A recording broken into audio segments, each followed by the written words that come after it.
Welcome to MasterMind Minutes, the podcast that focuses on the franchise industry. We'll cover topics that are important to franchisees as well as franchisors and share interesting insights that will help you build your business. We have one guest, we ask one question, and we do this in minutes, not hours. Hello again, and welcome to another edition of MasterMind Minutes. My name is Gary Occhiogrosso. I am the founder and managing partner of Franchise Growth Solutions, as well as the publisher of FranchiseMoneymaker.com. For those of you who are new to the podcast, MasterMind Minutes is a pretty simple concept. We have one guest, we ask one question, one topic, we get one answer. We do it in minutes, not hours. Usually it's 15, 20 minutes. Sometimes it runs a little bit longer, but it's definitely not hours. And of course, we, as we always do, we will give you the contact information of our guest and their company if you want to reach out for more information. And today my guest is Heather McLeod, who is the Chief Growth Officer at Authority Brands. And Heather first joined the Cleaning Authority, which was sort of the early name of the company. We'll learn about that in a minute, back in 2015. And she's been an integral part of the formation of Authority Brands and its success, bringing her passion for collaboration, customer experience, and process to really everything that she does. She served as the Chief Marketing Officer for Authority Brands from its formation in 2017 until recently 2022, when she assumed the new role of Chief Growth Officer. She's also personally involved in, and I love this, Boys and Girls Clubs in Metropolitan Baltimore as a volunteer since 2019. In 2022, she officially joined the board of directors for the Metropolitan Baltimore Boys and Girls Club of America. And she also serves at the University of Louisville College of Business, and she does a program in conjunction with Yum Brands, which I'd love to learn more about. So Heather, that's sort of kind of the condensed version there. Why don't you tell us a little bit more about yourself and a little bit more about Authority Brands, and then we can get into the question. Yeah, absolutely. So I have been in franchising for about 15 years now, all in home services, which is funny because I think a lot of people in franchising, we kind of say like we stumbled into franchising. I definitely stumbled into franchising with Neighborly.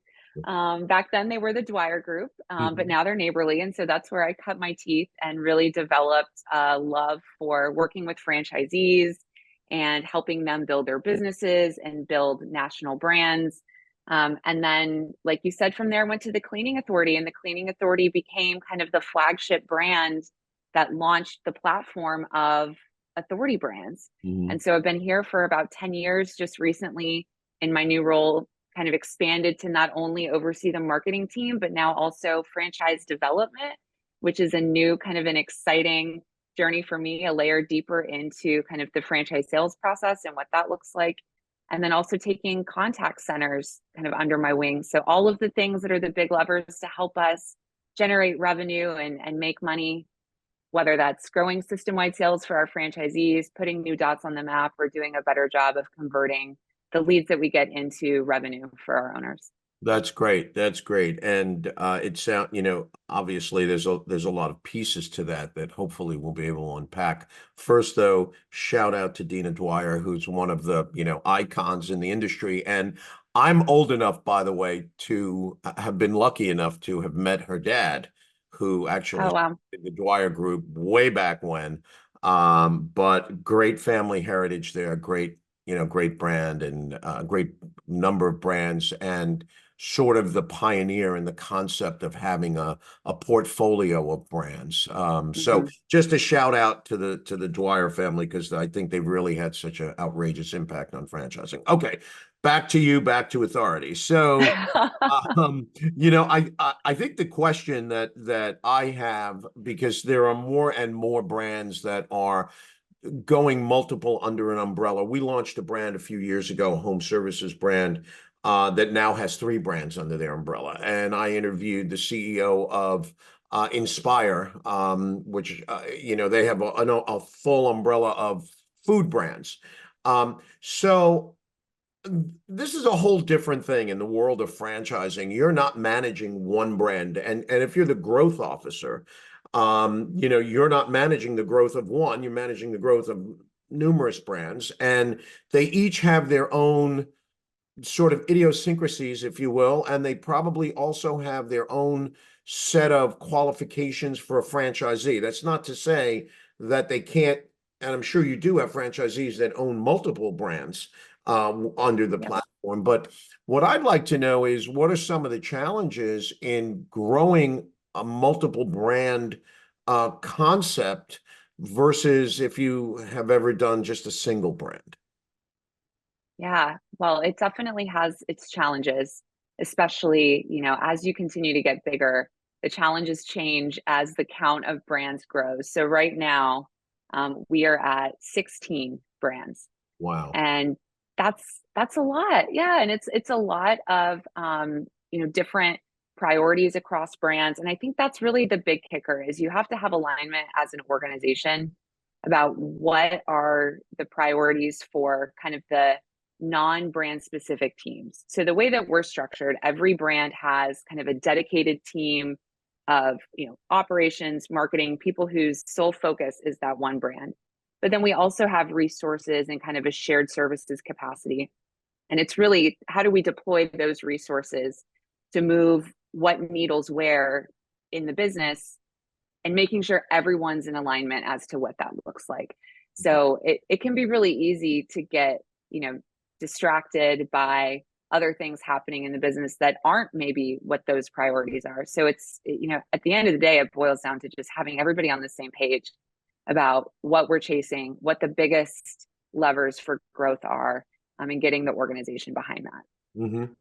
And that makes sense. In my last employed gig, I was the president of a multi-brand franchisor on the food side, and we would have, we had a shared infrastructure and we had individual ops people, but we would run into certain challenges on everything from supply chain to funding and financing, and just every brand, even though it was one company, every brand sort of had its own identity and its own life and its own, good, bad, and ugly, as I say.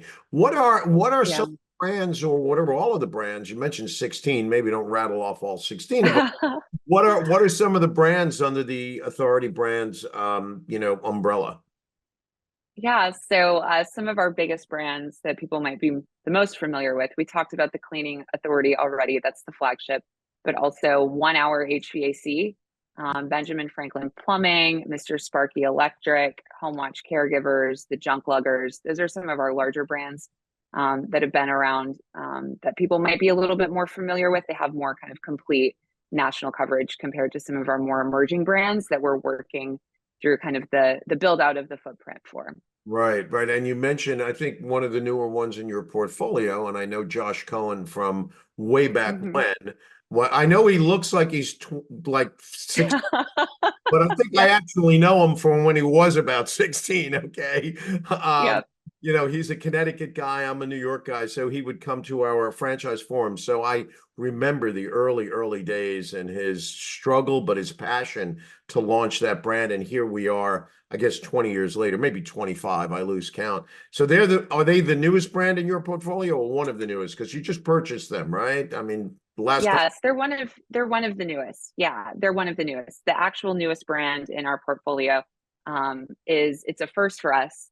It is a brand called Lawn Squad. We actually purchased a business called Weed Pro that was a single kind of self-perform, non-franchised business that we've now franchised and are selling franchises of. We've got our first couple that are opening in the next few months.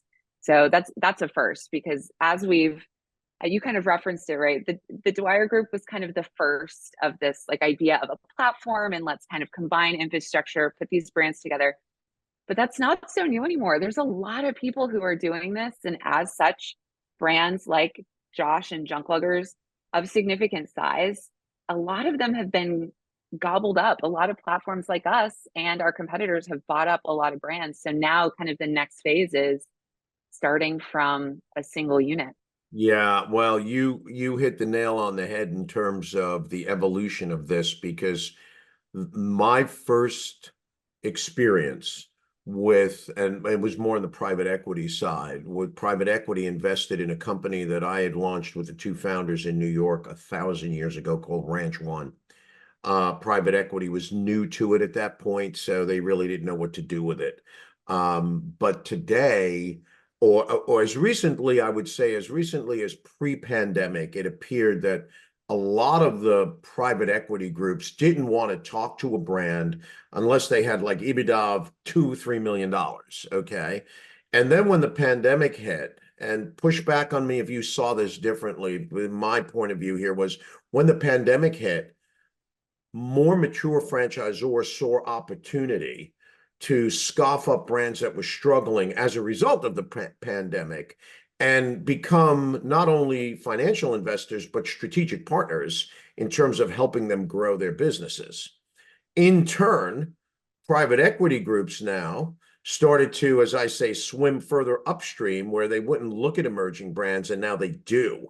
So for me, all the white space is in the emerging brands. I think that's where it's at. So I'd like to know, like from your point of view, if you're dealing with a potential franchisee and you've got some brands that have been out there for a long time. Well, let's talk about a Mr. Sparky. Okay, that's a pretty iconic brand. The person looking at that, would you be able to, or would that person necessarily have interest in something that would be considered an emerging brand in your portfolio, or are they more risk adverse? Like, what's your approach to that? Yeah, so I think what we've seen, and in fact, our first couple Lawn Squad franchisees are actually existing franchisees in our system. I think what we see pretty commonly when we add a brand to the portfolio, especially if it's emerging or it doesn't have kind of a more full footprint, if there's big areas that we know we need to kind of fill out in the country, oftentimes our existing franchisees really do have, regardless of the brand they're in, an interest in getting that location in the market they already service so they can have overlap of customer base. Most specifically, I think in some of our recurring revenue businesses. So we see a good amount of overlap in the Cleaning Authority, Mosquito Squad, America's Swimming Pool Company, Woofies, kind of the brands that have, even though they're servicing very different things, whether it's yards or pools or homes or dogs, even. But that could all be in the one model's similar. one homeowner, right? That could be one It home. could. Absolutely. Absolutely. And it's recurring, right? And I think so. We kind of have, if you look at our platform, the brands that we've tried to bring in kind of fall in a couple buckets. One is recurring revenue streams. And so there's a type of franchisee in our system that loves recurring revenue streams. So they're more apt to be interested in our other businesses that are also recurring revenue streams because they've figured out kind of the retention piece and the importance of that, and that makes sense to them, and they love it. Another bucket of our businesses is kind of what we call break fix. It's emergency service. It's things that are incredibly resilient to demand cycles. Like we know that if someone's HVAC system breaks, they're going to call and get it fixed. We just want them to call us to get it fixed. So those buckets kind of stay separate. For the most part, we do, of course, there's always exceptions in franchising. I feel like you've always got, certain things that maybe don't map completely to the standard, but I think those are the biggest two differences in how our franchisees choose to think about other brands that we're adding to the portfolio. And that makes perfectly good sense. And it's a great way for the franchisee to leverage the trust that they've already built with a customer by supplying another service. And it's a great leverage opportunity for the franchisor because you've got a shared infrastructure, but now you can launch a brand, take it to existing franchisees who are already successful with your other brands and get them on board. And they have perhaps, I hate to say, a built-in customer base. Nothing is ever automatic, but I think you get what I'm saying on the break and fix. And I love that term. Yeah, I mean, I see that as, hey, my hot water heater breaks. I better call somebody like right now. Yeah, right. Absolutely. So when you're recruiting, and I don't know how involved you are on the recruiting side in terms of, I hate to refer to people as leads, but lead generation and recruiting folks. Are you breaking out sort of the messaging or the qualities of the individual you're looking for based on the brands or based on the two categories that you just shared with us? Yeah, for the most part, we're still thinking on specific brand, right? Most of our messaging is around specific brand. But what we try to do, if we attract someone and someone's interested in one of our brands, let's say America's Swimming Pool Company, and for some reason we don't have availability in their market, what we will most often do is take the characteristics of the brand that they were attracted to and try to pivot them to an opportunity that mirrors that maybe they hadn't thought of, but that has availability in the market that they're in. Because I think like most kind of on the established brand side, that's the most common hurdle for us is we're trying to find the right person in the right market. It's easy enough to find the right person, but if they don't want to live in Omaha, Nebraska to run a business, then they're not the right person, right? So most common, that's how we're trying to leverage kind of those similarities across brand.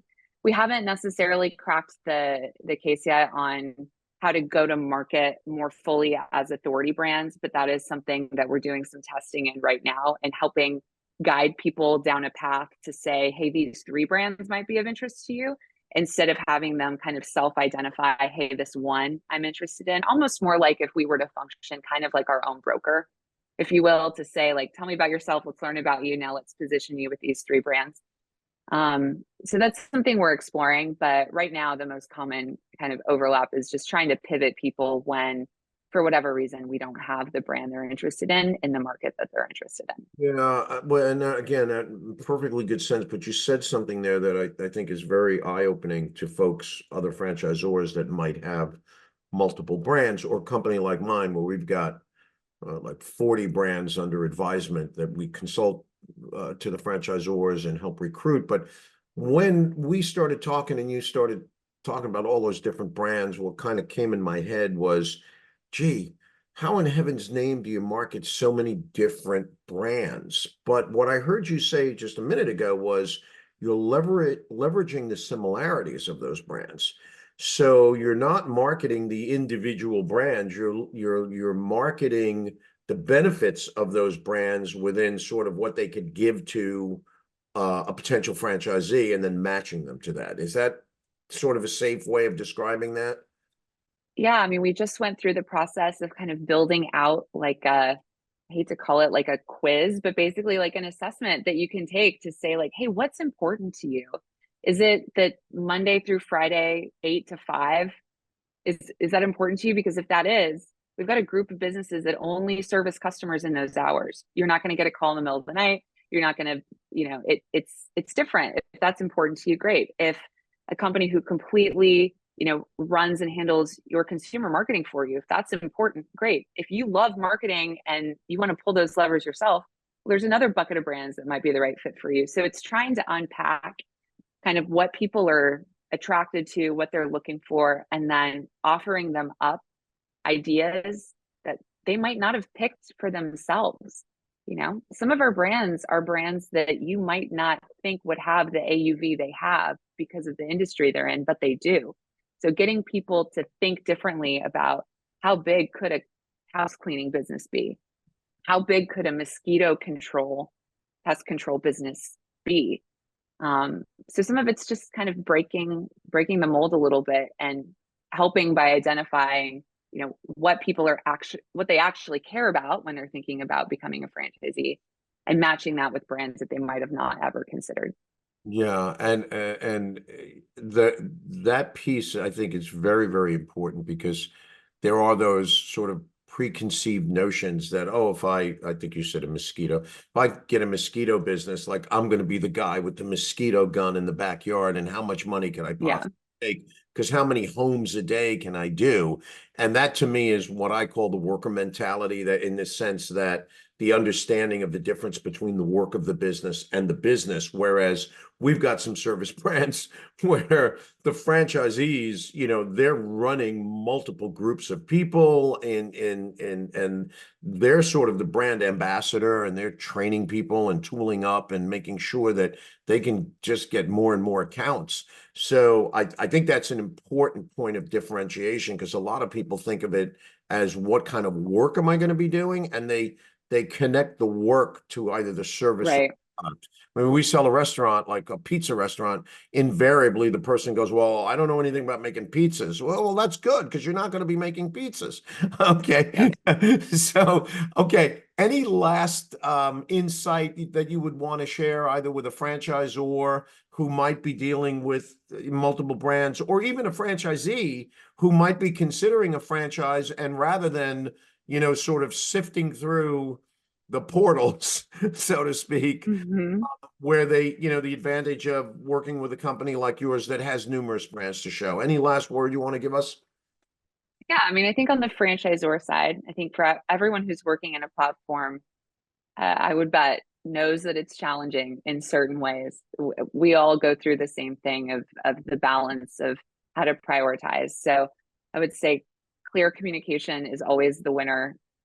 Clear alignment, top to bottom of the organization, is always the winner. It makes things so much easier. And sometimes it's hard to do because nobody wants to be deprioritized. Everybody wants to be prioritized. So some of those are tough conversations, but as as executive leadership, you have to kind of be able to have those so that the ship can move forward quicker, instead of everybody rowing in different directions. And then on the franchisee side, I think for franchisees, I think there's tremendous benefit to partnering with a franchise that is part of a platform because of the resources that are available. Even if it is a smaller brand, you still get the benefit of some of the investment that the larger brands are doing, whether it's in research or marketing or strategy. There's some trickle down, right? That says like, hey, this worked for us, maybe you should do this. And that kind of sharing environment really can help benefit an emerging brand or a smaller brand, that might be kind of standing alone in a lot of ways if it wasn't part of a platform. So I think there's definitely benefits. It's a lot of platforms are a lot of work. I think now that there's so many people working in them, everybody sees that now. But thankfully, like we said earlier, a lot of us had the Dwyers to help kind of lead the way and paint a picture for us of what it could be, and now what it could be at a scale that I don't know how many of us imagined it could be, to tell Right. you the truth. Yeah. Well, I would want to add, and thank you for that. I would want to add one other piece to what you said on the franchisee side, and that is, and I think this is important to franchisees. Sometimes they're too early in the game that they don't sort of see it down the road. So, the franchisee really has to pick the brand, and they have to pick the management team and the people behind the brand. Okay, you could have a good brand, but the management team maybe not so much in terms of helpful and really servicing the franchisee. On the other hand, you could have very helpful franchisees, but the brand doesn't work. So the advantage I see here is, if I'm a franchisee of one of your brands and I want another brand in your portfolio, I already know and trust and have a working relationship with you as the franchisor. So I don't have to go through that whole part of, oh, are these people going to treat me well? Because I already know that you will. So I Yep. see it as a tremendous, tremendous advantage, especially for folks who are looking to do multi-brand, multi-unit franchises, where if they could stay within the same company and have that relationship, but just basically have different products or services, that they have that relationship ongoing with the franchisor, it makes life so much easier for the franchisee. And I think less concerning overall. So I think that's terrific. If someone wants to get in touch with you or learn more about Authority, like, what do they do? How do they reach out to the brand? Absolutely. So to reach out to Authority Brands, it's very easy, authoritybrands.com. And then for anybody who wants to reach out to me, you can get me on LinkedIn, Heather McLeod, McLeod like the Highlander, McLeod. And that's where you can find me. Well, that's great. Heather, thank you so much for being with us today. I think it's an interesting topic for both franchisees and franchisors, and I appreciate you sharing your insights on this. And we'll have to have you back again, because there's a lot more to talk about on this topic. Absolutely. Thanks for having me. My pleasure.